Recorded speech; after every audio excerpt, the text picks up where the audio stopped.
seems familiar? Feeling tired is such a common issue these days. That's why I have come with 9 practical tips to help you understand and deal with fatigue, lethargy and tiredness. And there are 3 not so popular but extremely beneficial bonus tips at the end of this video. So stay tuned and let's begin.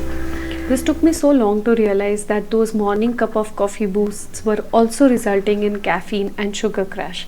So after a couple of hours, I'd wonder why am I feeling suddenly sluggish? Maybe I need another coffee.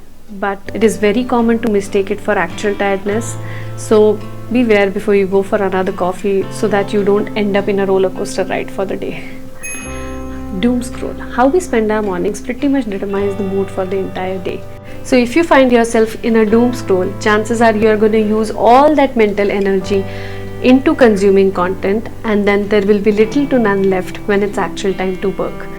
So carefully use that fresh boost of morning mental energy onto something important, and then you can entertain yourself in the later parts of the day.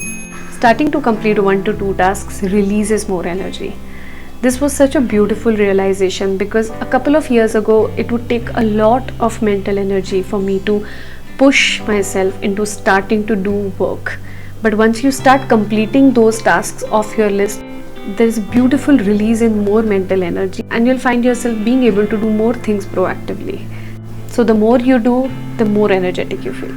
Analyze your energy slots in the day. I usually get that sluggish drop around 2 to 4 p.m. in the afternoon. So I like to schedule more active things during those hours which do not require me to do a lot of thinking and will keep me physically moving, like talking to people or cleaning and organizing something. Keep an upbeat playlist for that hour and maybe take a stroll in fresh air instead of lying down on bed. This brings me to another important point about overeating in the afternoon.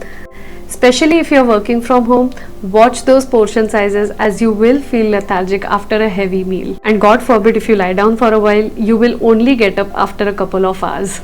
If you're an overeater and struggling with an eating disorder, then this video over here will be able to help you fight with that issue. Stress or emotional turmoil. Trust me, this is more common than it sounds. If you are trying to figure out your life, your career or anything important, it is perfectly normal to find those dips in hopes and unwillingness to do anything. If it's a chronic condition like depression, I suggest that you consult an expert. But while you do that, avoid thinking during those sluggish hours because it is very easy to get into that rabbit hole if you are energetically not doing good. Sleep quality. Now notice as I say quality and not quantity of sleep, because no matter how long you are sleeping, if you aren't sleeping in the right condition and in the right environment, you are going to lack that quality in sleep. So it is really important to get that circadian rhythm synced. Fix your sleep timings, no caffeine 8 hours before sleeping, no blue screens during bedtime, you know the drill. And if you have sleep apnea, let's just get that checked and cured because it's going to make a whole lot of difference in your quality of sleep. When your body lacks nutrition, it doesn't have those vitamins and minerals like iron, magnesium to function at an optimum level.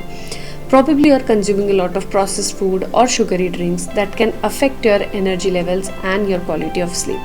So get those checked and start your balanced diet and supplements today. Move your body. The more you move, the more energetic you're going to feel. Exercising can really benefit your body more than just the weight loss. It regulates your bodily functions and your body has higher energy baseline, which allows it to stay more active through the day. Now coming to the bonus tips. Number 1, ashwagandha. This powerful Ayurvedic herb is a wonderful adaptogen. It helps your mind adapt to a stressful situation so that it doesn't seem as pressuring as before. It calms down and relaxes your mind and helps you fight fatigue and tiredness. It naturally keeps your mind more active and fresh. Try an organic ashwagandha for a month and you will see a huge difference. Trust me. Number 2, avoid social isolation. Yes, being cooped up indoors for a long duration can really affect your mood and make you feel tired. Stepping out and meeting a few people really does benefit us with fresh perspectives, and our bodies feel better as we are ultimately social animals. Last and definitely the most important one is try practicing Gyan Mudra. It really does help in overcoming drowsiness, fatigue, tiredness. It improves enthusiasm and creativity and reduces sadness and boredom in your mind. I hope that you found at least some of these tips helpful. Let me know which ones resonated with you in the comments below, and thank you so much for watching, and I'll see you in the next